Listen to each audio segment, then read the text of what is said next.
Common question आता है कि वास्तु ने सबने समझ लिया कि जब हम घर बनाते हैं तो वास्तु के बारे में बात करते हैं, एस्ट्रोलॉजी हो गया, कि न्यूमरोलॉजी का क्या मतलब है? So numerology is an art of decoding numbers, right? To assess their weaknesses and strengths.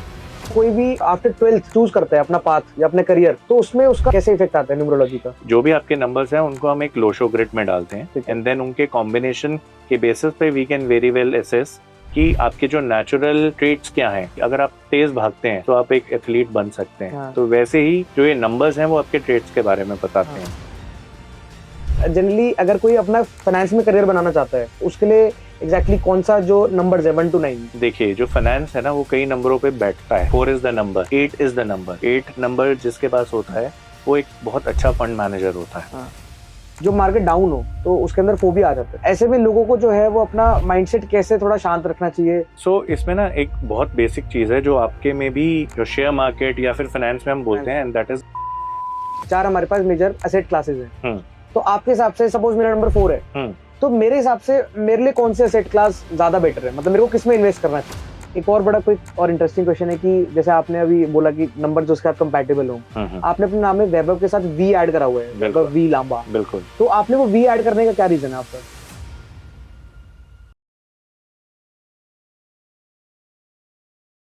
हाय, नमस्कार everyone, my name is Harsh Gupta, I am founder at SIP यात्रा।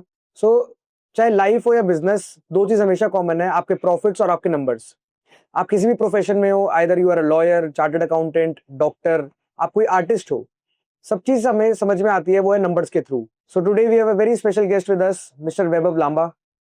It's Vaibhav V Lamba. जो वी है, ये जो नंबर है, वो हमारे को कैसे ऐड करना है, कैसे अपने बिजनेस में यूज करना है, कोई भी ऐसी चीज जिससे हमारा नेक्स्ट लेवल पे ग्रोथ आ सकती है। So will understand about it today. So Vaibhav ji is a numerologist and a NLP practitioner and a coach. So Vaibhav ji, सबके साथ एक कॉमन क्वेश्चन आता है कि वास्तु ने सबने समझ लिया कि जब हम घर बनाते हैं तो वास्तु के बारे में बात करते हैं, एस्ट्रोलॉजी हो गया, कि न्यूमरोलॉजी का क्या मतलब है? Numerology is all about numbers, right? It's like अगर मैं किसी स्टेटमेंट में बोलूं, so numerology is an art of decoding numbers, right? To assess their weaknesses and strengths. जो strengths हैं उनको आपको पता है, उन्हें यूज करना है। जो weaknesses हैं उनके ऊपर आपको काम करना है जिससे वो strengths में आपकी कन्वर्ट हो जाए। तो थोड़ा और बेटर समझने के लिए हमारी ऑडियंस के लिए, मेरा जो डेट ऑफ बर्थ है दैट इज 31 दिसंबर 2001। ओके। तो आप मेरे लिए थोड़ा सा बता सकते हो कि एग्जैक्टली जो मेरे नंबर्स हैं, क्योंकि जैसे नंबर्स तो आपका 1 to 9 में है, बट एग्जैक्टली जो कोई भी पर्सन जब असेस करे तो उसके लिए कौन सा नंबर होता है और वो कैसे जान सकता है कि कौन सा नंबर उसके लिए यूजफुल है? सो बेसिकली हर्ष जी, 2 नंबर बहुत इंपॉर्टेंट होते हैं। एक होता है बर्थ नंबर और एक होता है लाइफ पाथ नंबर। सो आपने बोला आपका 31st है, तो आपका जो बर्थ नंबर है that is 3 + 1 4, and your life path number would be the total of your entire date of birth, that is DD MM YYYY। So अगर मैं वो टोटल करूं, you said 31 December 2001, so it comes out on 10, that is 1. So your life path number is 1, which is the number of a leader. So अब इन दोनों का combination अगर हम बैठाएं तो उससे आपका पता चलेगा कि आपकी लाइफ, आप नेचुरल किस टैलेंट से बॉर्न हुए हैं या क्या कैरेक्टर लेके बॉर्न हुए हैं, और आप किस तरफ अपनी लाइफ को लेके जाएंगे, आप किस चीज के पीछे भागोगे। तो 4 is a number of Rahu, right? वो आपको एक ऑर्गेनाइज्ड आदमी बनाता है, डिसिप्लिन आदमी बनाता है। अगर आप नहीं हो डिसिप्लिन में तो आपको प्रॉब्लम आएगी।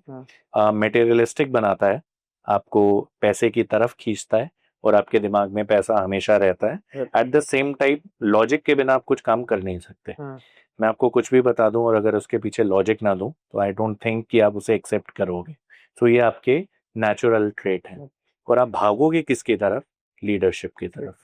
जब तक आपको वो लीडरशिप रोल नहीं मिलेगा, आपके हाथ में कंट्रोल नहीं आएगा, तब तक आप सेटिस्फाई नहीं होगे। So throughout your life you will chase it, right? You are quite young, 22 23, right? So अभी तो बहुत टाइम है, राइट? और जितनी जल्दी आपकी लाइफ में वो आपको ये चीज समझ आ गई, उतना आपके लिए बेटर रहेगा। सो एग्जैक्टली आपने एक बात करी बर्थ नंबर के बारे में, to summarise for our audience, कि जो आपका डेट है DD, सो उसको आप ऐड करेंगे तो आपका बर्थ नंबर आएगा, and if you add the whole thing आपका लाइफ पाथ नंबर आएगा। तो जनरली जब हम किसी भी बिजनेस के बारे में बात करें, या सपोज हम स्टार्ट फ्रॉम द बेस, कि जो हमारा स्कूल गोइंग कोई अगर बच्चा है, जब उसने 12th कंप्लीट करा, तो फिर हमारा टाइम आता है प्रोफेशन चूज करने का। बिल्कुल। तो अब जब बचपन में होता है, तो जैसे आज in today's era it is very अपना कॉमन है कि सब लोग बच्चा पैदा होते ही न्यूमरोलॉजी के बारे में डिस्कस करते हैं, नंबर्स का चार्ट बनवाते हैं। तो आइडियली जब कोई भी आफ्टर 12th चूज करता है अपना पाथ या अपने करियर, तो उसमें उसका कैसे इफेक्ट आता है न्यूमरोलॉजी का? इससे क्या होता है ना, आपका जो डेट ऑफ बर्थ है उससे हम एक न्यूमेरो चार्ट बनाते हैं, राइट। उस चार्ट के अंदर बहुत सारी चीजें डिकोड की जाती हैं। इसमें we use as I use Sheldon. तो आज की डेट में जो हम न्यूमरोलॉजी फॉलो करते हैं ना, it's a mixture of many numerology, Sheldon, Chinese, वैदिक। when it was started, it started from Babylon, right?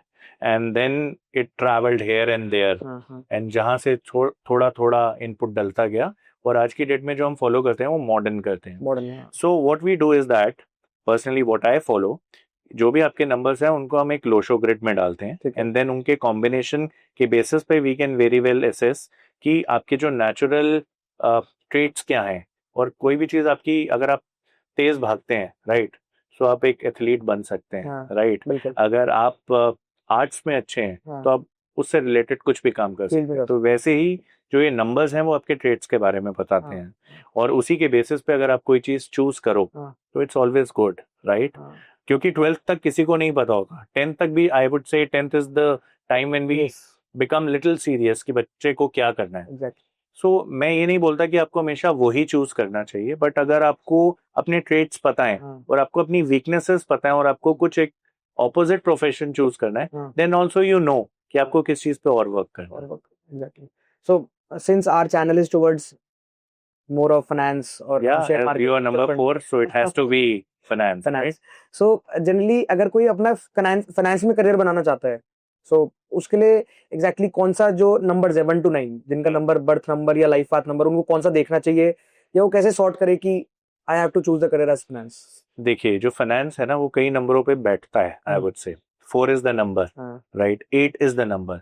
8 number जिसके पास होता है वो एक बहुत अच्छा फंड मैनेजर होता है, राइट। सो जहां पे भी फंड्स जिसको ज्यादा बेटर तरीके से समझ आएंगे, वो उसका एक नेचुरल फोर्टे रहेगा। तो इसमें हम बर्थ नंबर की बात कर रहे हैं, लाइफ पाथ नंबर की नहीं, मैं ये आपको सिर्फ एक बर्थ नंबर की बात कर रहा हूँ, एज अ नंबर का कैरेक्टर बता रहा हूँ। इसमें अगर आपका टोटल लाइफ पाथ नंबर भी है देन ऑल्सो इट्स ओके। सो मैं आपको ये नंबर का कैरेक्टर बता रहा हूँ कि जो 4 नंबर लोग हैं, राइट, 4 नंबर लोग लॉजिक पे चलते हैं, और कोई भी नंबर बिना लॉजिक के नहीं चलती है, right. Even one number is very rational, but at the same time logic से चलता है। 7 नंबर रिसर्च बेस्ड है। सो 7 नंबर अगर आपके पास है और आप नंबर्स को एसेस करना चाहें, क्योंकि आपकी अप्रोच रिसर्च बेस्ड रहती है, तो even 7 number people do well, but in long term, not short term. Gambling doesn't suit 7, right. Then I would say if I have to club it, 1, 4, 8, 5 and even 6, these are the numbers जो finance की तरफ अपने आप को oriented कर सकते हैं। Yes, number से खेल सकते हैं। तो you said 1, 4, 5, 6 and 8. Yes. Okay. So these people can be good in finance और इनका अच्छा करियर बन सकता है आगे जाके। बिल्कुल, बिल्कुल। So अभी आपने ना बीच में एक बोला लॉन्ग टर्म शॉर्ट टर्म, या आपने गैम्बलिंग का भी जिक्र करा। तो जब भी हम अपनी कोई यात्रा शुरू करते हैं, चाहे फाइनेंस की हो, वेल्थ की हो, SIP की हो, तो जनरली लोग सोचते हैं कि वी वांट क्विक मनी। जैसे हमारे जो इंडिया के रिचेस्ट मैन है, मिस्टर मुकेश अंबानी, हम सेकंड नंबर पे बात करें गौतम अदानी जी। सो आपको क्या लगता है, जो फाइनेंस वाले लोग हैं, जब कोई भी इन्वेस्टमेंट करते हैं, वेल्थ क्रिएशन की बात करते हैं, इसमें कौन सा नंबर आपके हिसाब से स्पेसिफिक? देखिए, मैं बोलूंगा जो 4 और 8 नंबर है, इनको कभी भी क्विक मनी के लिए नहीं जाना चाहिए, राइट, बिकॉज इसके पीछे लॉजिक है। क्योंकि ऐसे नंबर्स बहुत रिजिड होते हैं। पहली चीज, इनके लिए एंट्री करना बहुत आसान है, एग्जिट करना मुश्किल है, क्योंकि they get a logic inside that we know what is going on, right. And जितना मुझे नॉलेज है मार्केट की और फाइनेंस की, इट्स ऑल अबाउट अवेयरनेस। जो चल रहा है आपको उस हिसाब से चलना चाहिए, ना कि अपनी गट फीलिंग्स, राइट। सो इन नंबर्स को हमेशा सिस्टमैटिक इन्वेस्टमेंट करनी चाहिए, राइट, लॉन्ग टर्म के लिए। और जो 5 नंबर हैं, 6 नंबर हैं, आप उनको रोक ही नहीं पाओगे क्विक मनी से, वो ऑटोमेटिकली क्विक मनी की तरफ जाते ही जाते हैं। मोर टुवर्ड्स फ्यूचर्स ऑप्शंस जो आजकल चलता है, या short term trading. Yes, because उनको 5 नंबर जो है ना, वो बहुत ही एक अडेप्टेबल नंबर है वो बहुत हाँ। जल्दी हर सिचुएशन से अडेप्ट कर Adapt लेता कर है, जाता है, हाँ। उसको एग्जिट भी करना आता है, उसे एंट्री भी करना Exit करना आता है। आता है। 6 number also, hmm, 6 number is a number of responsibility and family. Hmm, उसको पता है, उसको जहां डर लगने लग जाता है वो एग्जिट कर जाता है। हाँ, so but at the same time वो डिप्लोमेटिक नंबर भी है हाँ, 6 नंबर। 6 सो नंबर, उसको पता है, वो मार्केट की अवेयरनेस रखता है, हर चीज की अवेयरनेस हाँ, रखता है, हाँ, और वो टाइमली क्विट कर जाता है। टाइम भी, हाँ। सो शॉर्ट टर्म के लिए आई वुड से 4 और 8 को तो बिल्कुल नहीं करना नहीं करना चाहिए, they only for long term trading, yes, investing. Because they have come for a purpose, कि लोगों को परिश्रम करना सिखाना चाहते हाँ, हैं हम, हाँ, कि hard earn money is the money, हाँ। राइट। बट मैं ये नहीं बोल रहा कि that is the only money, quick is also good but not for them. And for जो अपना शॉर्ट टर्म वाले हैं उनके लिए आप 5 और 6 जो हैं they can try for short term. Yes, इसमें भी ना अगर आप लोशो ग्रिड में एक हाँ, कॉम्बिनेशन आपके पास आता हाँ, है, हाँ, तो जैसे उसमें एक प्लेन होता है एक्शन प्लेन, हाँ, जिसका एक्शन प्लेन बहुत ज्यादा अच्छा होता है विद हाँ, लॉजिक प्लेन, हाँ। वो कर सकता है। सो अभी आपने एक वर्ड का नाम लिया, लोशो ग्रिड, तो थोड़ा हम्म सा इसके बारे में बता सकते हैं व्हाट इज लोशो ग्रिड, क्योंकि आम आदमी को न्यूमरल तो समझ आ जाएगा कि hmm what is birth number, what is life path number, वो अपना ओशो ग्रिड कैसे क्रिएट कर सकते हैं? लोशो ग्रिड बहुत इजी है बनाना, आप मेरे ख्याल से एक बार भी देखोगे तो हाँ, समझ आ जाएगा। बेसिकली उसमें 9 ब्लॉक्स रहते हैं, ठीक है, ठीक है, और एक बिग बॉक्स रहता है एंड देन उसके अंदर 9 ब्लॉक्स रहते हैं। ओके, आप वर्टिकल होता है उसमें, हॉरिजॉन्टल होता है, स्ट्रेट लाइन होती है, लीनियर होती है, कहीं से भी टोटल करोगे ना सारे नंबर का तो वो 15 पे ही अच्छा, आएगा, राइट। सो अब आपके डेट ऑफ बर्थ में जितने नंबर्स प्रेजेंट हैं उनको हाँ, हम प्लेस करते हैं, अच्छा, और जब हम उन्हें प्लेस करते हैं तो हमारा एक पैटर्न बन के आता है, हाँ, राइट। कई बार प्रैक्टिकल पैटर्न बन के आता है, हाँ, कई बार एक्शन पैटर्न बन के आता है, हम्म, कई बार इमोशनल बन के आता है, कई बार थॉट बन के आता है। वो हम स्क्रीन पे दे सकते हैं एंड देन उसके बाद लोगों को बहुत इजी रहेगा उसे समझना। समझना, राइट। तो सो उस पे आपके डेट ऑफ बर्थ की प्लेसमेंट होती है, और उसके बेसिस पे यू कैन आइडेंटिफाई हाँ, कि आपके लिए क्या चीज बेटर। सो जैसे आपने कहा कि लोशो ग्रिड में 9 बॉक्सेस हैं, हम्म सो 9 बॉक्सेस में हमारा जो डेट ऑफ बर्थ हुआ दैट इज ओनली 8, हाँ, D D M M Y Y Y Y. तो वो 9 बॉक्सेस का ऐसा कुछ नहीं है कि वो सारे भरे होने चाहिए। हाँ, हाँ, सो हम वो कुछ नंबर्स उठा के प्लेस ओके, करते हैं, ओके, इसमें एक कुआ नंबर भी होता है, हाँ, राइट, जो हम कैलकुलेट करते हैं। हाँ, वो बेसिकली ज़्यादा कुछ नहीं होता, उसमें क्या होता है कि जो आपका ईयर ऑफ बर्थ है हाँ, उसका टोटल करते हैं, और अगर आप मेल हो हाँ, तो उसको 11 में से सब्ट्रैक्ट कर देते हैं, और अगर आप फीमेल हो हाँ, सो आप उसमें 4 ऐड कर देते हैं, सो उसका भी एक प्लेसमेंट आता है। ओके, सो आई थिंक कई बार लोगों के उससे ज़्यादा नंबर भी आ जाते हैं, और अच्छा, कई बार कुछ ब्लैंक भी रह ब्लैंक, जाते हैं। So I think we'll add a PDF या समथिंग जिसमें डिटेल इंफॉर्मेशन होगा about Lo Shu grid and you can understand it better. Also you can visit, will put a video link also जहाँ पर वैभव जी ने डिटेल में समझाया हुआ है what is about Lo Shu grid. Yep. So sir, जब भी हम शुरुआत करते हैं इन्वेस्टमेंट्स की, हम्म तो जैसे हमारे पास कोई इन्वेस्टर आता है कि गुप्ता जी मेरे एसआईपी की यात्रा शुरू करा दो आप, हम्म तो जनरली ना डेट्स चूज करने का हमारे पास भी एक बड़ा अच्छा ऑप्शन है कि 1 to 30th of every month आप ओके कोई भी डेट चूज कर सकते हो। ओके सो आई लास्ट की एक 2 से 3 नंबर्स जो रैंडमली हमारे पास आते हैं common hmm date of birth, तो आप उनके बेस पे कैन यू टेल कि कौन सा नंबर उनके लिए अच्छा है एसआईपी की डेट शुरू करने के लिए? हाँ, तो जितने भी उनके लिए वो नंबर्स हैं जो उनके साथ कंपैटिबल नंबर्स हैं, हाँ। वो उसको चूज करें तो बेटर है। सो फॉर एग्जांपल अगर हम चूज करते हैं नंबर 3, हम्म किसी का बर्थ नंबर या लाइफ पाथ नंबर अगर 3 बन रहा है, hmm so what SIP date should they choose? They can choose many. One, what they should not choose, I can tell हाँ, you. That should be more. 6 is the number that they should not okay, choose because 3 and 6 का थोड़ा conflict रहता है, हाँ, conflict understanding का रहता है। Okay, 3 is a number of guru, गुरु, हाँ, right? And 6 is also a number of guru, हाँ, but दानव गुरु, शुक्र। हम्म, शुक्र के बारे में अगर आप जानते हो हम्म, तो वो दानवों के गुरु थे, गुरु, राइट, दो it gives you money also. हाँ, सो यहाँ पे कॉन्फ्लिक्ट ऑफ अंडरस्टैंडिंग, राइट, हाँ, ये रिलेशनशिप पैसा में भी, रुकता नहीं है उनके पास, हाँ, ये थोड़ा सा कॉन्फ्लिक्ट रहता है। हाँ, सो आप 6 नहीं चूज करें अगर आप 3 हैं, और अगर ठीक, 3 हैं तो हाँ, आप 6 हैं तो 3 नहीं करें, 3 हैं तो आप 6 नहीं करें। हाँ, 1 कर सकते हैं, 2 कर सकते हैं, 5 कर सकते ओके। हैं। And if you talk about number 5, ये बड़ा कॉमन है। 5 ना, 5 और 7 एक ऐसे नंबर हैं जिनका ये सबसे कंपैटिबल है, अच्छा, right, but still I would से 4 और 8 एक ऐसी डेट्स हैं हाँ, जो आपको नहीं चूज नहीं चूज करनी चाहिए। Yep. आइदर कोई भी, मतलब 1 to 90 डिजिट में को आपको कोई भी बर्थ नंबर हो, ideally should not choose 4 and 8। Yes थोड़ा सा ये यस इनफेक्टिव है। यस टेम्परेरी फेज में it is fine, like if हाँ, अगर आपका आप 4 से रूल होते हैं हाँ, और अगर आप 8 से रूल होते हाँ, हैं तो टेम्परेरी फेज में इट डज वंडर्स, हाँ, राइट।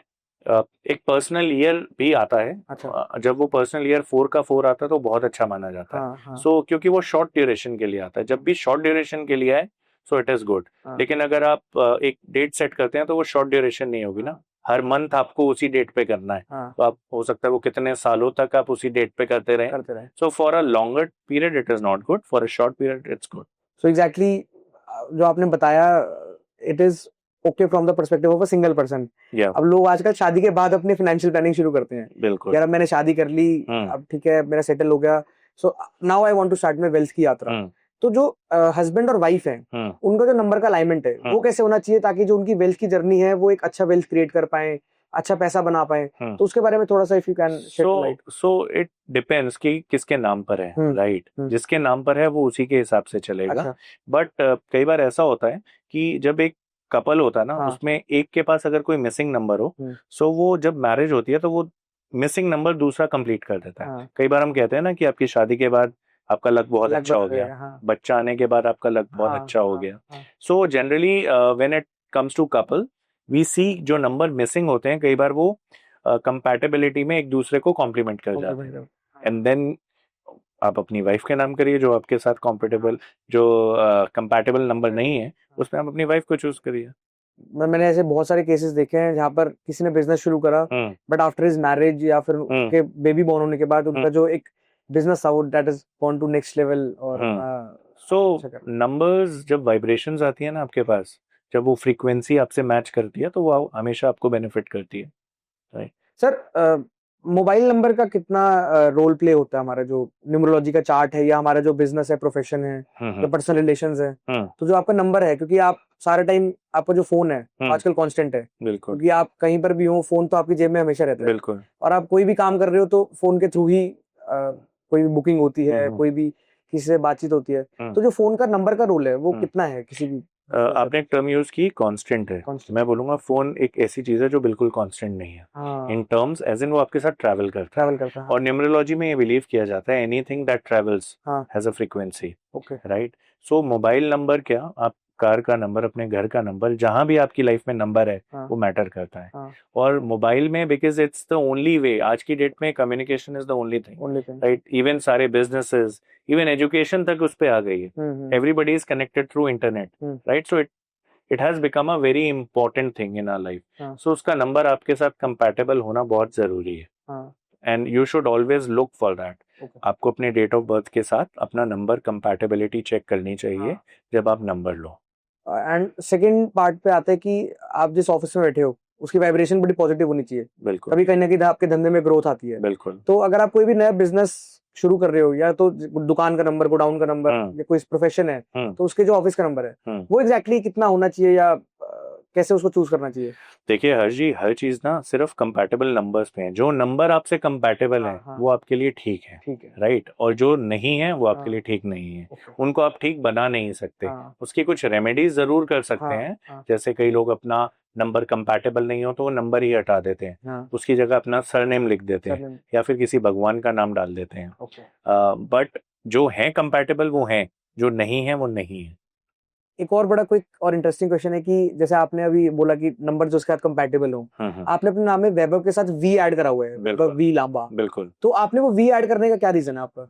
आपने सिर्फ मेरा वी नोटिस किया है, बट मेरे नाम में बहुत सारे वी हैं, राइट। सो आइडियली जब आप अपने को न्यूमरोलॉजी से ठीक कर रहे होते हैं ना, तो you have to make sure कि आप बिल्कुल परफेक्ट नंबर पे आए। तो मेरा जो परफेक्ट नंबर निकल कर आता है ना उन सबसे, वो आता है 50। और मेरी लाइफ में 5 नंबर मिसिंग है। जो मेरा डेट ऑफ बर्थ है और इवन कुआ, उसमें मेरे पास 5 नंबर नहीं है, and 5 is a number of balance. और तो मैं अपने नाम को इस 5 नंबर पे लाया हूँ। जो मेरा फर्स्ट नेम सिर्फ है, दैट इज ऑल्सो इम्पोर्टेंट, क्योंकि मैं आपका हमेशा हर्ष गुप्ता करके आपको नहीं बुलाऊंगा, मैं आपको हर्ष करके बुलाऊंगा। सो कई लोग यहाँ पे चूक जाते हैं कि वो जब अपना नेम करेक्शन करते हैं तो वो एक टोटल की तरफ जाते हैं, वो अपने फर्स्ट नेम पे कंसंट्रेट नहीं करते। जो उसका टोटल है वो भी बहुत मैटर करता है। लाइक मेरा जो टोटल फर्स्ट का आता है वो 33 से 6 पे आता है, and 33 is also my life path number. और 33 का वैसे भी अगर आप पढ़ेंगे ना तो बहुत रेलेवेंस है। अगर आप देखें तो मैंने हाथ पे भी वो 33 लिखा हुआ है, right. 33 has a very important role and I feel जब से मैंने 33 अपना नंबर को एसेस किया है या मैं अवेयर हुआ हूँ तब से मेरी लाइफ में बहुत चेंज है। बहुत चीज है या मतलब न्यूमरोलॉजी जो है वो कहीं ना कहीं वो कहते हैं ना काया पलट it's all I say don't believe in it, know it. Believing हम बिलीव उस पे करते हैं जिस पे हम श्योर नहीं होते। आजकल बहुत सारे ऐसे प्लेटफॉर्म्स है जहाँ पर आप जा सकते हो और आप किसी भी वास्तु से न्यूमरो से कंसल्टेंसी ले सकते हो। So how to choose a good numerologist, इसका क्या कुछ क्राइटेरिया? ये जो आपने मुझे क्वेश्चन बोला ये तो बहुत ही कॉन्ट्राडिक्टरी सा क्वेश्चन है। सो आई थिंक थोड़ा स्टडी खुद भी करना चाहिए। हर कोई आई थिंक हर किसी का इंटेंशन अच्छा ही होता है, राइट? तो इस पे तो आई थिंक कमेंट करना बड़ा मुश्किल है, बट आपको इंटेंट देखना चाहिए कि जब भी आपको कोई गाइडेंस दे रहा है या कोई भी आपको काउंसलिंग दे रहा है उनका इंटेंट क्या है। सो भाव जो इंटेंट होता है, बिल्कुल, that is everything is intention. अगर आपकी इंटेंशन अच्छी है तो आप देखिए आपके it's not numerology is not only counselling, it's a responsibility also. आप पे कोई परेशान है, कोई दुखी है या उसको कुछ चाहिए, वो आपसे बहुत फेथ पे आपके पास आ रहा है और आप सिर्फ किन्हीं और चीजों पे ध्यान दें तो it's not good, it will not give you back. Exactly.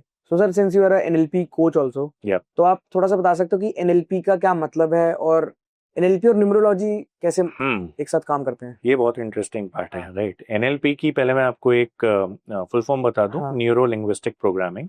Neuro basically एक बहुत ही लेमैन की तरह अगर मैं समझाऊं, neuro means how you receive information, right? आपका ब्रेन इंफॉर्मेशन कैसे लेता है, either you touch something, you feel something, आप किसी चीज को देखते हो या फिर महसूस करते हो, ये सारी चीजें एक इनपुट अंदर जाता है, that is neuro, right? Linguistic is a language. Language जरूरी नहीं है कि जिस तरीके से हम बात कर रहे हैं वो वर्बल हो, नॉन वर्बल भी होती है। अगर आपने मैंने आपसे कुछ क्वेश्चन पूछा, आपने सिर्फ नोट किया, so again it's a language, so that is linguistic, right? And programming जो है बेसिकली वो हमारा ब्रेन एक iOS सिस्टम है, राइट? वो जैसे ही जितनी इंफॉर्मेशन लेता है और उसको बेस्ड ऑन हमारी पुरानी एक्सपीरियंसेस, राइट, उससे उसको एक परसीव करता है। तो that is linguistic programming, so neuro linguistic programming. So basically इसके बारे में थोड़ा और डिटेल बताऊं तो 1970s के around, right, a set of people decided कि we should study some great communicators, great leaders. जब उन्होंने उनको स्टडी किया ना तो उनको कुछ पैटर्न्स दिखे कि ये सिमिलर पैटर्न्स हैं, और उन पैटर्न्स को उन्होंने स्टडी जब करना स्टार्ट किया, so they formed NLP, right? And then उसमें कुछ टूल्स हैं, कुछ तरीके हैं जिससे हम अपने ब्रेन को रीवायर कर सकते हैं टू सॉल्व एनी प्रॉब्लम।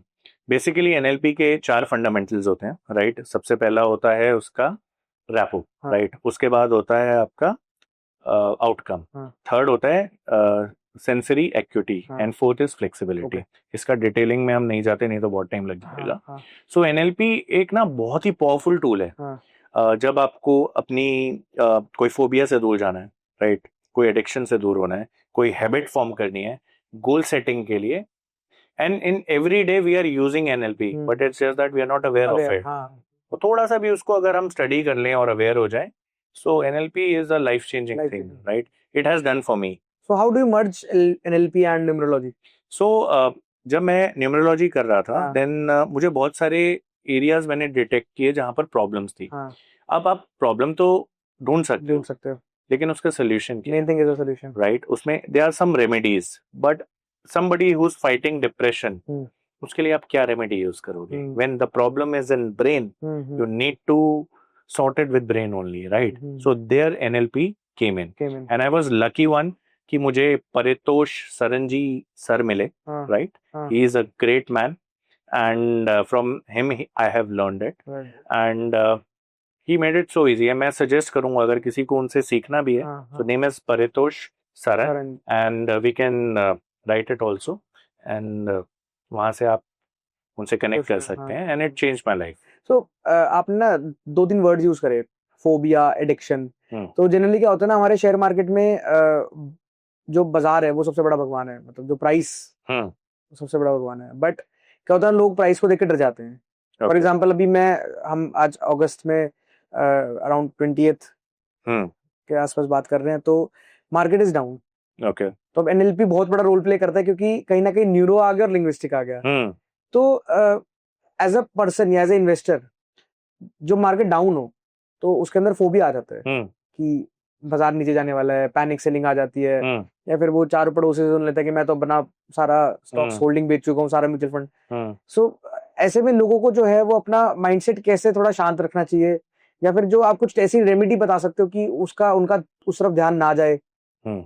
सो इसमें ना एक बहुत बेसिक चीज है जो आपके में भी जो शेयर मार्केट या फिर फाइनेंस में हम बोलते हैं, and that is awareness. NLP का एक मेन सूत्र रहता है जिसे बोलते हैं कि अवेयरनेस।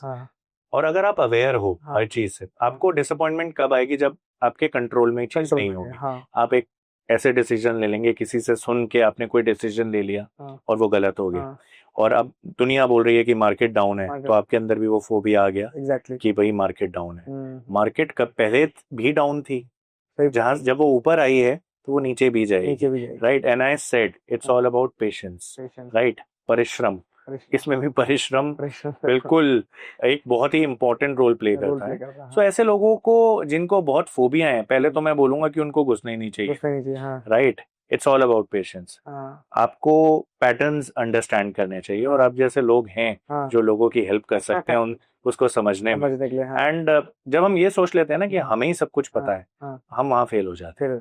अब देखिए, अगर आपने इसके बारे में स्टडी की है, आपने एक रिसर्च किया, अपनी लाइफ के कुछ साल दिए हैं, सो अगर आप से कोई कंसल्ट भी कर ले तो what is the problem?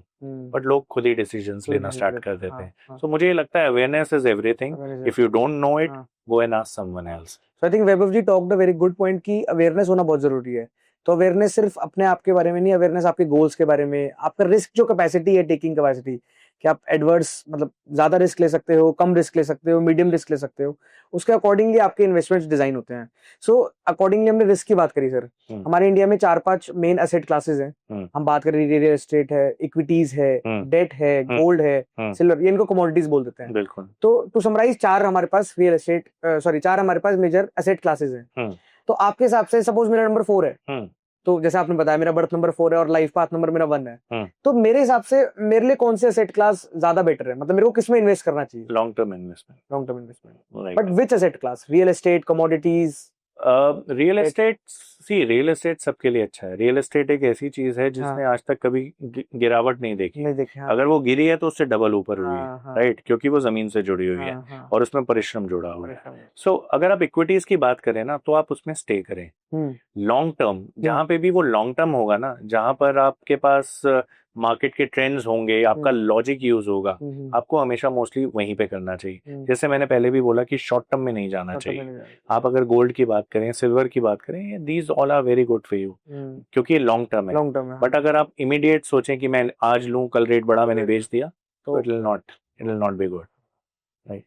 And it is based on numbers also, right? जिसके जोन से नंबर्स हैं, उसके कुछ कैरेक्टर्स हैं, उस कैरेक्टर्स के बेसिस पे अगर इन्वेस्टमेंट हो। जैसे अगर किसी के पास 2, 5, 8 आता है, तो उसके पास एक अर्थ एलिमेंट है, राइट? उसको रियल एस्टेट में इन्वेस्ट करना ही चाहिए। उसे फार्मिंग में इन्वेस्ट करना ही चाहिए। इनफैक्ट अगर आपके पास 5, 8, 5, 2 हैं, तब भी आपको ये जरूर करना ही चाहिए, राइट? 2 नंबर है, सिल्वर में जरूर करना चाहिए, राइट? 6 नंबर है, गोल्ड में जरूर करना चाहिए। सो ऐसे नंबर्स हैं जिनके साथ अलाइनमेंट आप करके फिक्स करके आप एसेट क्लास चूज कर सकते हैं। बिल्कुल। 5 और 6 के पास हमेशा एक फ्लेक्सिबिलिटी रहती है कि वो शॉर्ट टर्म में भी कई बार बहुत अच्छा रिजल्ट ले जाता है, राइट? तो जैसे आपने फोबिया की बात करी, तो फोबिया में क्या होता है, एक वर्ड यूज होता है इंडिया में, हर्ड मेंटालिटी, भेड़ चाल। तो अब जैसे आपने बोला कि 4 वाला नंबर है, हो सकता है मेरे लिए एप्लीकेबल हो, किसी और के लिए ना हो, है ना? तो जो हर्ड मेंटालिटी है या तो भेड़ चाल है, या न्यूमरोलॉजी में भी फॉलो करनी चाहिए कि जैसे सपोज अंबानी जी के लिए कोई चीज काम कर रही है, विराट कोहली के लिए कोई चीज काम कर रही है, हो सकता है हर्ष गुप्ता के लिए ना करे। तो आपके इसमें क्या ट्रिक है? तो मैंने किसी एक पॉडकास्ट में सुना था, and I forgot the name, he said never follow exceptions, right? कई लोगों की ना एक्सेप्शन स्टोरी है, रैग टू रिचेस स्टोरी है, और वो उसी टाइम के लिए थी। अगर आप उसी भेड़ चाल में लग जाओ, तो जरूरी नहीं है कि आप वही रिजल्ट पाओ, right? You don't no, you know कि वो कहाँ से कहाँ पहुंचे, बट उस टाइम पे मार्केट कंडीशंस क्या थी, आपका एनवायरनमेंट कैसा था, किस चीज की नीड थी, वो सब अलग थी। आज की डेट में वो बिल्कुल अलग होंगी। You can sit with them and you can check their pattern कि उन्होंने क्या क्या परिश्रम किया, क्या क्या चीजें की. That is good for you. But बिल्कुल ब्लाइंडली आपको फॉलो नहीं करना चाहिए एक्सेप्शंस को. क्योंकि इन्वेस्टमेंट देखिए सबके लिए इंपॉर्टेंट है, जितनी जल्दी हम इसे जाने, क्योंकि फ्यूचर किसी को भी नहीं पता, right.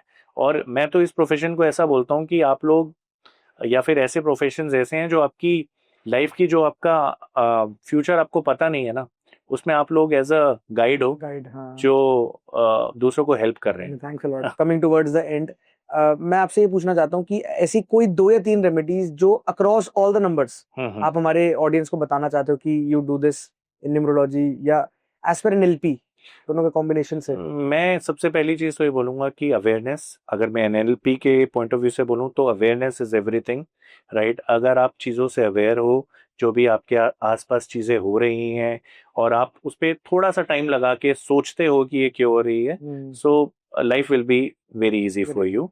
And from numerology point of view I would से कि ट्राई टू अंडरस्टैंड कि जो कौन से नंबर्स जो हैं वो आपके साथ कंपैटिबल हैं, कौन से कलर्स आपके साथ कंपैटिबल है. Because life is all about choices. आप हर चीज में चॉइस बनाते ही हो. मैंने एक ट्रेनिंग अटेंड की थी आज से 15-20 साल पहले, and I think the name of the trainer was doctor Saluja, and he said your destiny is decided in those moments when you make your choices. और लाइफ आपको हमेशा चॉइस देती है. आप कुछ भी चूज करते हो तो वो आप चूज करते ही हो ना. सो उसमें अगर आपको कुछ पता है, आप अपने हिसाब से चूज करो. कुछ नेगेटिव तो नहीं होगा ना. Exactly. That is what I want to. जैसे वैभव जी ने कहा कि चूज एंड अवेयरनेस, ये 2 चीजें ऐसी हैं जो आप किसी भी लाइफ में हो, पर्सनल लाइफ हो, बिजनेस हो, आप कहीं पर भी एक्सेल कर सकते हो.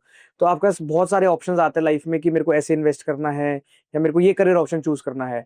But the first thing is awareness. तो पहले आप जब भी इन्वेस्ट करें, जब भी कोई करियर पाथ चूज करें, हमेशा अवेयर रहें. तो I would like to thank Vaibhav ji for giving us so much time and knowledge. क्योंकि जो न्यूमरोलॉजी है या नंबर्स का जो पार्ट है वो एक अनटच्ड पार्ट है, और कहीं ना कहीं हम सब उसमें कंफ्यूजन में है. क्योंकि कोई एक्सपर्ट बताता है कि ऐसे नंबर चूज करना चाहिए, कोई बताता है ऐसे चूज करना चाहिए, but one size does not fit for all.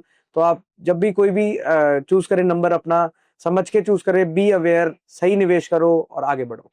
Thank you हर्ष जी. मैं भी इसको ऐसी पे क्लोज करना चाहूंगा कि एज आई मेंशन्ड कि फ्यूचर किसी को नहीं पता. तो हर किसी को इन्वेस्टमेंट की तरफ ध्यान जरूर देना चाहिए, क्योंकि फ्यूचर में एक वही चीज है जो आपको किसी भी अनफोर्सीन सर्कमस्टांस में हेल्प कर सकती है. Thank you. Thank you.